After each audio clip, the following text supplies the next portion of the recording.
ETU wrestling fans, I am longtime independent wrestling fan Robert. Dead Set was another great show put together by Expect the Unexpected Wrestling. I was hoping to attend this show, but when I found out it was going to rain, I decided not to go, considering the fact that didn't want to take the risk of getting soaked, before entering the building or even waiting for a bus heading home. But the event kicks off with a tag team match as we see Devious Cass and Shimbashi doing battle with the Problem, Isaiah Broner, and his mystery partner, who was none other than turned out to be Troy Parker. The faces had the early advantage. Shimbashi hit a dive on the floor to both men. Parker gave Shimbashi a German suplex. Broner hit Shimbashi with a black hole slam. Shimbashi German suplex Parker. This was not every bit and piece of the match, folks, but it's hard to keep up because I'm not Mike Johnson for PWInsider.com. I don't know how he did, especially in the glory days of Ring of Honor. All right. Devious Cass jumped off the second rope, did a twisting cutter on Broner. Parker hits the Blue Thunder Bomb on Cass. Love that move. Shimbashi with that old 187 DDT that Conan was known for. He did that to Broner. Shimbashi missed a splash off the top rope from Broner, and then Broner hits a Lariato. Broner and Parker defeat Shimbashi and Devious Cass at 10 minutes 36 seconds. Next, out comes Junie Underwood, and he had issued it. I forgot what he said as he took the microphone from Samira. Glad she got to ring announce again. And he issued an open challenge. Out comes the expected, which is Alex Price, Ikuro Kwan, Gabriel Sky, Matt Mako, and Austin Luke. And Austin Luke joins Iron Jack, forgot his last name, on the commentary for this matchup as Alex Price took on Junie Underwood. Junie had an early advantage. Alec did that belly to back, I call it the sick bump, where it looks like they're on the floor. Price picked up Junie for like a belly back suplex, but dropped him back first on the end of the apron. Eventually, Alec hit that M-Dog 20 Lariata, a top rope frog splash. There was a slugfest between them. Junie came back with a DDT on the apron. Eventually hits a Mishinoko driver. But then Matt Mako... Was it Matt Mako? Yeah, Matt Mako came up to the apron for a distraction. Price is holding on to the top turnbuckle for dear life, but he lets it go, and the pad falls off the buckle, and Junie does the O'Connor roll pin, but Price kicks out, and as he does, Junie's face hits the exposed steel buckle, and he bled,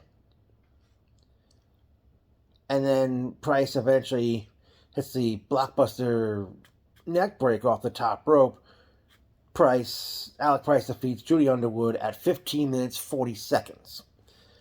Then Price took the microphone, and I forgot what he was saying, but then he says to Matt Mako, "I'm going to let you eat." And Mako's in the ring, and out comes his scheduled opponent, Harlan Abbott, who's comes to the ring dressed up as a pope, and the crowd is chanting, "That's my pope." They were saying amen throughout his matchup, but man, Harlan Abbott, this was his debut, and he really stood out. Hopefully he gets to come back in the future, because early in the bout, he hits Mako with the F5, and Mako kicked out. Abbott goes to the top rope, tries for something, but Mako crawls away from the center, and he's sitting in the corner. Mako hits the Van Terminator without a chair, or as they refer to as coast to coast, which Shane McMahon did the move. Mako starts to work on Abbott's arm. Applies the crippler crossface on Abbott. Abbott eventually came back with a The hell? Oh, man, sometimes I can't read my own handwriting, guys. I'm sorry here.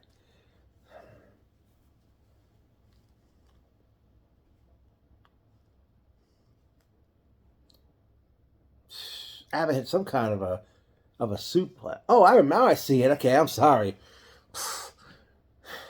It was that bankroll. That was a suplex move. I believe Easy Money was known for that in the dying days of ECW, and of course, Easy Money eventually ended up in the dying days of WCW, right before they were sold. Yeah, the bankroll suplex by Abbott. Then he hit a 450 splash off the top rope, which I think Iron Man Jack, the commentator, was amazed at. Abbott hits Mako with a backdrop driver. Mako eventually hits a sit-out powerbomb, a German suplex. Abbott superplexes Mako, and Abbott, after hitting the move, he gets up without any trouble. Then he hits a double under pile driver, which was referred to as the eulogy, but as the ref Gina tried to make the 3 count, Gabriel Sky, I think, pulled her out of the ring or got her attention. In the meantime, also, Ikuro Kwan came out for a distraction. Mako eventually did some kind of submission hold on Abbott's arm. Matt Mako defeated Harlan Abbott at 11 minutes 7 seconds. And then I forgot who from the Expected had the microphone at that point in time, because they said they were going to be the main event against the Killionaires Club for the Atlantic Tag Team Championship. But they said, let's do it right now. And Jay Bougie in the crowd, somewhere along the crowd, about, hey, let's do it right now. And I forgot what else. Pretty Boy Smooth eventually hits the ring in the tag team title match between the Killionaires Club and above the rest, Ikuro Kwan and Gabriel Sky of the Expected. Bougie hit a dive to the floor on both Kwan and Sky.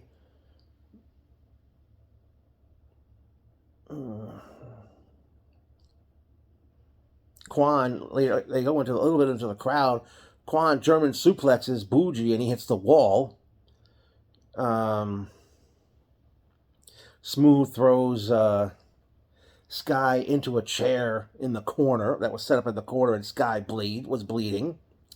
Bougie, what the heck does he do? Oh, Bougie, I don't think he put Kwan into the ring posts. Kwan eventually spit red mist at Smooth. Sky dropkicked Smooth, who went crashing through a door set up in the corner. Bougie eventually bled as well, and Sky used a fork and basically was forking Bougie up. And Bougie was monkey flipped out of the corner by Kwan, but in midair he adjusted himself and he speared Sky. Bougie jumps off the second rope, hits a double cutter, springboard cutter on both Sky and Kwan. Sky got some barbed wire, he wrapped it around his fist, and he's punching Bougie with it. Kwan had a chain, and he was wrapped around Bougie's neck. And Bougie's like trying to, get from being on the mat to get on all fours, and Bougie and Sky were literally, their heads are like kind of face to face here. But then Kwan started elbowing the back of Bougie, and then the referee stopped the match above the rest. Ikuro Kwan and Gabriel Sky defeat Killionaires Club, Pretty Boy Smooth, and Jay Bougie due to referee stoppage at 15 minutes 25 seconds, becoming the new Atlantic Tag Team Champions, ending the Killionaires Club's 1 year plus reign. Actually, it was a 14-month reign. It was over a year reign as Tag Team Champions. Matt Mako, Alec Price, and Austin Luke, who did not have a match on the show, they come to the ring to celebrate their victory, as the Expected, I believe, now have their first championship, unless I'm mistaken. They went to intermission after that, and I guess to clean the ring up from all the damage that was done. But we come back with a four-corner survival match. I don't know if this is part of the Show Me series. We have Flying Ryan O'Neal versus Victor Inistria versus Mateo Marcelos, accompanied in the ring by Eden, versus the Denim Dolphin, Julesy. Mateo German suplexed O'Neal and Victor. Julesy gave Victor a pop-up headbutter. All four men did dives to the floor. Eventually, Julesy picked up the win when he hit a ripcord kick on Victor. Julesy defeats Victor Inistra, Mateo Marcelos, and Flying Ryan O'Neal at 8 minutes 28 seconds to pick up the victory. Next was a triple threat women's match, as we see making her debut, Ava Lawless versus Lily La Pescadita versus Kick Demon Janai Kai. Lily body slams and gives Kai a powerful body slam, and that stalling suplex the late Davey Boy Smith was known for.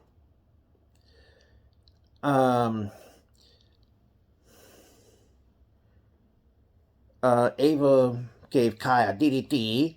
Kai comes back with a double dragon clutch on both Ava Lawless and Lily La Pescadita. Say that 3 times fast. They had a 3-way slug or chop fest with each other. If I was there, I'd probably be yelling, "Pass it on, pass it on, pass it on."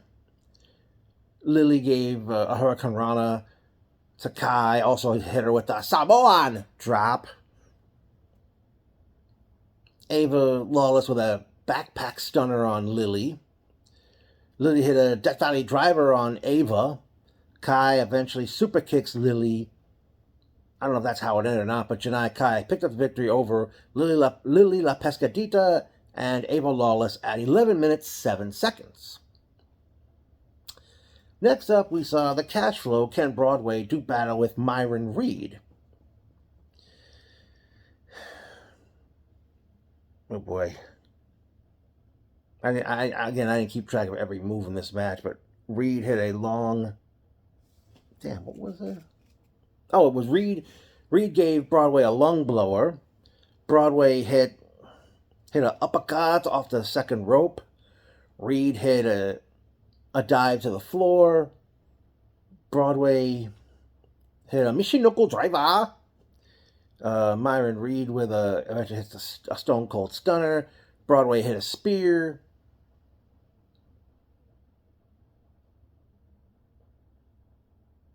Eventually, Myron Reed hits an elbow from the top rope, defeating Ken Broadway at 10 minutes.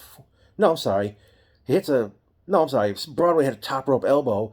Myron hit, I don't know if it was an F5 or like with momentum of sorts. I apologize if he has a name for that move, but Myron Reed defeats Cashflow Ken Broadway at 10 minutes 14 seconds.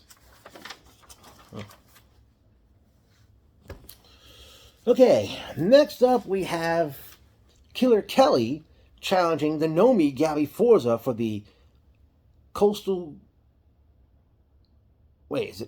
Coast Championship? It's ETU's version of a women's championship. Gabby hits a bear hug, which Kelly ended up biting Gabby to get her way out of there. Kelly hit a pump kick. Gabby eventually hits the Oklahoma Stampede, paying homage to the late Dr. Death Steve Williams. Gabby with a Vader bomb. Kelly hooked Gabby's arms and gave Gabby those headbutters that Al Snow was known for. When Al Snow would hook an opponent's arms and would constantly ram the head. Constantly hitting headbutters. Eventually... Kelly suplexes Gabby into the turnbuckles, and then she proceeds to bite Gabby's ass. Gabby eventually hits a spear and a jackhammer to pick up the victory, defeating Killer Kelly at 12 minutes 22 seconds to retain the Coastal Coast Championship. I do apologize if I got the name of the championship wrong. But after the match, Myron Reed hits the ring, attacks Forza, and I forgot what he said on the microphone, and Kelly said, "This is personal," and Kelly says to Gabby, "Bring your little husband." So it looks like there's something cooked or being cooked at that about that whole thing. They're leaving us hanging, leaving it at that. Then it was time for the main event, which saw Hot Sauce Tracy Williams challenge Mike Santana for the Key to the East Championship. Before I go any further, I forgot to mention the Harlan Abbott Matt Mako match was to determine a number one contender for the Key to the East Championship, where they would have an actual key in their possession.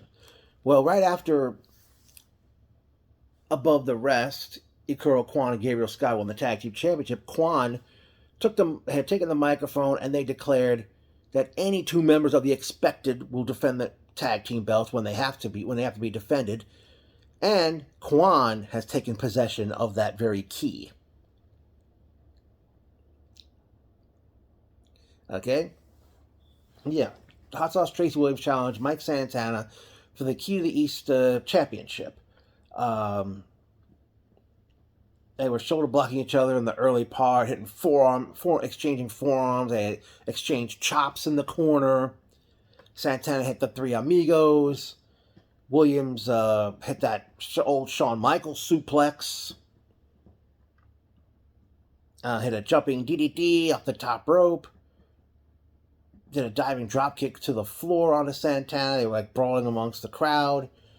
Santana hit a superplex off the top rope. He hits a cutter, a fireman carry into what seemed like an X Factor. Williams hit a gut wrench powerbomb. Santana hit a Death Valley driver and then a sit-out powerbomb of his own. Williams hits a DDT on the turnbuckle. Gets a top rope splash. Santana kicks out of that, but then Williams goes for an ankle lock. Eventually, I think he got to the ropes and broke the hold. Santana hits a flying clothesline, and then he hits Spin the Block, which is the Roaring Gladiator. Mike Santana defeats Hot Sauce Tracy Williams at 23 minutes, 2 seconds to retain the Key to the East Heavyweight Championship. And from there, I have to point out there are some things regarding the show in a second. But Santana took the microphone and, of course, gave praise. He talked about when he and Williams known each other a long time. And he said that they first started, they would talk about like 10-hour drives for no money. It was just due to love and passion for what they do. They weren't worried about getting rich or famous. They just loved what they were doing. That was pro wrestling. And Santana said, I talked about being a part of helping ETU grow.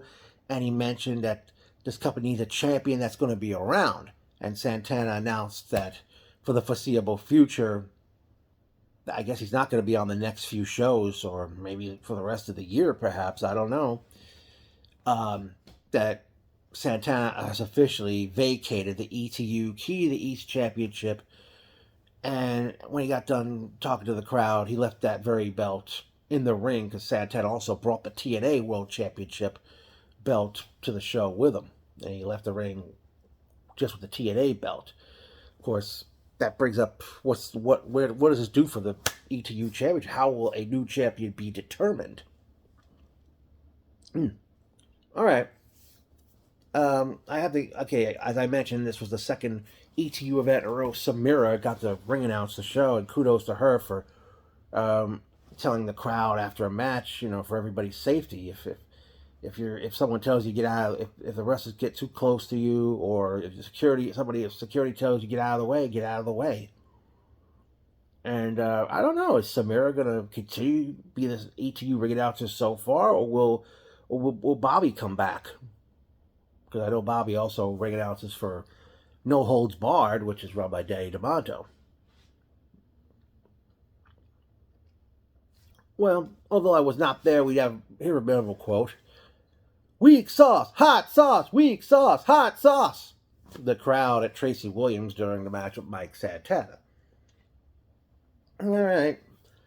Expect the Unexpected Wrestling returns on Saturday, July 25th, with what's become a tradition, Summer Madness 4.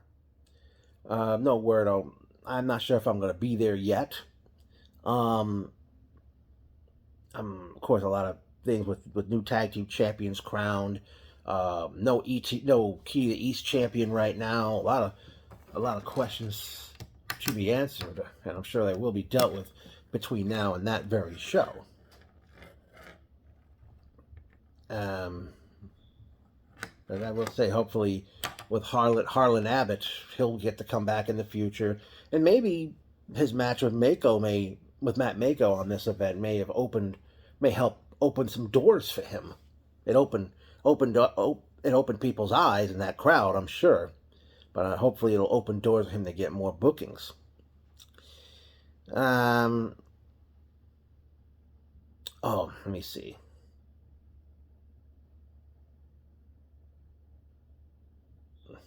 Damn, what else can I tell you, folks?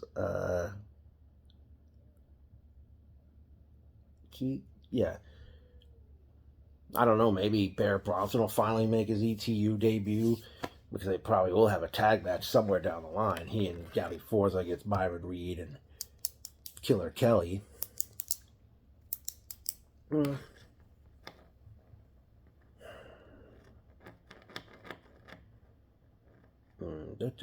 What else can I say about this event? Wow, think about it. Let's see. Austin Luke didn't wrestle. Marcus Mathers was not on the show. Might as well call him Mr. ETU, but he wasn't even there.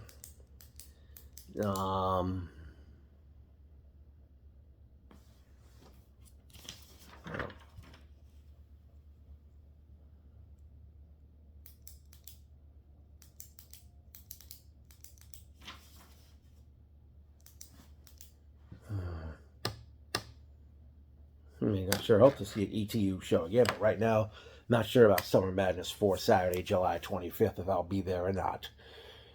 So, hope you enjoyed this review. I certainly enjoyed the show, even though I was not in attendance.